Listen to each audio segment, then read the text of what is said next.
Estamos de volta a mais um tema para debate. O Supremo Tribunal Federal decidiu dar um prazo de 60 dias para que plataformas digitais, as chamadas Big Techs, se adequem às novas regras que foram estabelecidas pela Corte.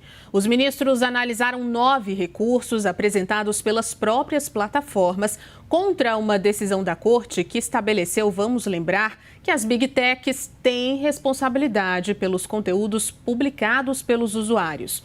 Eles concordaram com o período de adaptação de 60 dias, que foi sugerido pelo relator, ministro Dias Toffoli. As divergências ficaram concentradas no alcance das obrigações e nos critérios para definir quais empresas estarão sujeitas às novas exigências impostas pelo Supremo. A redação final da tese foi adiada para a próxima quarta-feira. Vamos então voltar ao debate. Cardoso, o STF acerta ou erra, responsabilizando Big Techs por conteúdos? Na minha convicção, acerta rigorosamente. E é curioso, né? Porque eu teria N razões para dizer o contrário, e explico quais são. A lei do Marco Civil da Internet, cujo artigo 19 foi tido como inconstitucional, é da época do governo que eu atuei como ministro. E eu assino essa lei. E foi uma lei que foi muito comemorada como o grande marco legislativo, inclusive não só no Brasil, mas internacional regulador da questão do mundo da web, a ponto de que realmente ele se tornou uma referência para diversos países. Ele foi aprovado a partir de um processo democrático, se consultou a sociedade, se debateu antes de mandar o projeto, teve uma negociação duríssima na Câmara dos Deputados, comandada por Eduardo Cunha, que era contra aspectos que, a meu ver, eram de moralização desta lei. Então, foi uma grande vitória legislativa, uma vitória democrática esta lei. Então, se tivesse eu apego àquilo que eu participei ao longo da minha atuação, eu diria, olha, não, está perfeito. Só que já faz muito tempo da aprovação desta lei. Já passaram mais de 10 anos, e os 10 anos que seguiram aquela lei mostraram que a realidade que exige a análise de constitucionalidade de dispositivos da lei, ela é mutável. Então, ao ser mutável, o órgão que é o guardião da Constituição tem que olhar a realidade daquilo que efetivamente julga. O artigo 19, que exigia ordem judicial para que tudo fosse tirado, foi superado pela realidade e pela velocidade de fake news, de ofensas à honra, de situações nocivas ao interesse público que acabavam acontecendo. Se eu tiver essa demora, pessoas podem morrer, crianças sofrerão um bullying nas escolas, como já aconteceu, e antes que houvesse uma decisão judicial, simplesmente poderiam se suicidar.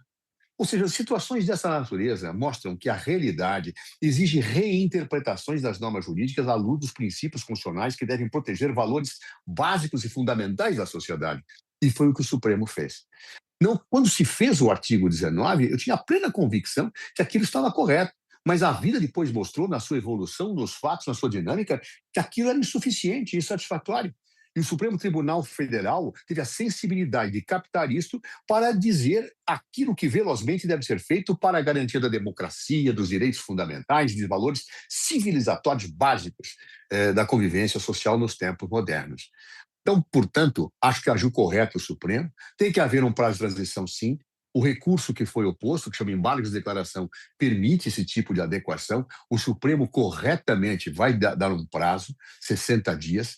É um prazo que, à primeira vista, eu não sou um especialista do tema do ponto de vista da tecnologia, mas acho que é mais que suficiente para que se façam as adaptações necessárias para o cumprimento desta lei. E ainda qual a extensão? Quem será atingido? Quem não será atingido?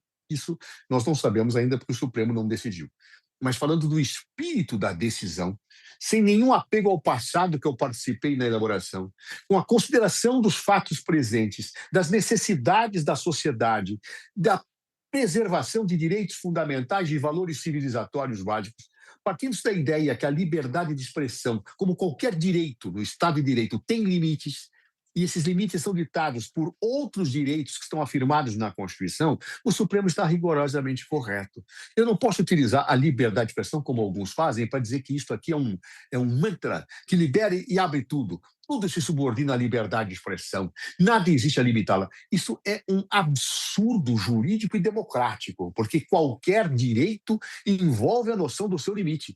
Num Estado de direitos, os direitos às vezes se contrapõem diante do caso concreto. Eu tenho que falar, este aqui acaba este começa o outro. É assim que é a vida. Me lembro da minha mãe dizendo, o direito de um termina quando começa o direito do outro. Isso vale com a liberdade de expressão também. E é uma regra que, embora dita nessa linguagem popular e simples, expressa o conteúdo democrático, jurídico e político adequado da aplicação de uma Constituição de um Estado de Direito. Então, nesse quadro, portanto, digo, com toda a segurança de quem não tem apego ao passado, nem aquilo que no passado achava que era certo e a vida presente mostrou que não era. Agiu corretamente o Supremo Tribunal Federal.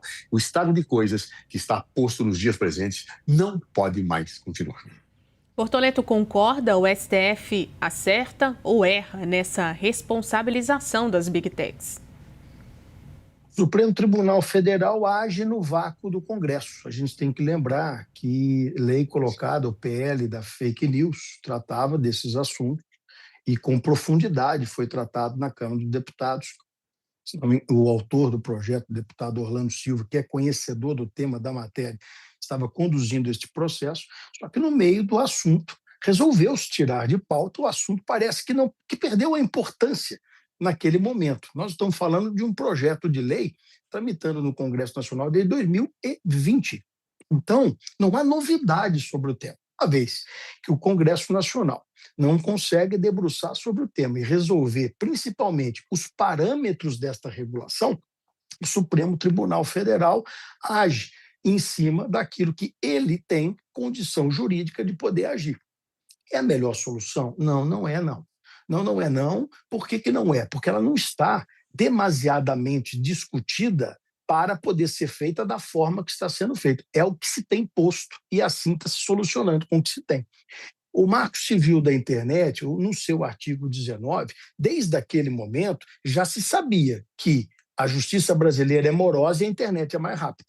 Agora, o que está se fazendo é simplesmente declarando que verdadeiramente não se pode esperar, na velocidade que as coisas andam, que a justiça brasileira se mova da maneira como ela se move para poder definir sobre um tema e aí sim tomar juízo. Agora, a questão que se fica, mesmo dando-se o prazo de 60 dias, é que quando a gente fala Big Tech, o tema, para poder ser Big Tech, tem que estar atrelado efetivamente a volume de usuário. E isso são ajustes que eu entendo que nesses embargos podem ser também discutidos. Qual é o tamanho da empresa que tem condição de efetivamente fazer isso? Porque quando a gente puxa esse tema para Big Tech, parece que plataforma digital só tem gigante. Isso não é verdade. É não conhecer a realidade da tecnologia brasileira. Nós temos muitas, um número infindável de plataformas digitais que têm um número de usuários infinitamente menor. Assim como quem é que define efetivamente, dentro do processo regulatório interno, da autorregulação proposta para uma plataforma, o que é e o que não é correto de estar publicado. E aí sim tem-se o medo da liberdade de expressão ser ferida. Por quê? Porque, mais uma vez, repito, o Supremo Tribunal Federal está agindo no vácuo do Congresso Nacional, que se furtou a concluir esse tema. É um chamamento ao Congresso Nacional para poder retomar um tema que é importantíssimo, para poder efetivamente definir parâmetros, fazer regulação, para que todo aquele que usa a plataforma esteja protegido, porque existe uma regulação ali para poder funcionar, tanto na sua liberdade de expressão, quanto também na sua honra. E aí sim, a gente teria o parâmetro adequado. Mas, se tratando especificamente dos 60 dias, acredito que seja viável, mas que esse embargo possa aproveitar para poder fazer ajustes finos que são extremamente importantes, que podem gerar muita confusão se não forem observados.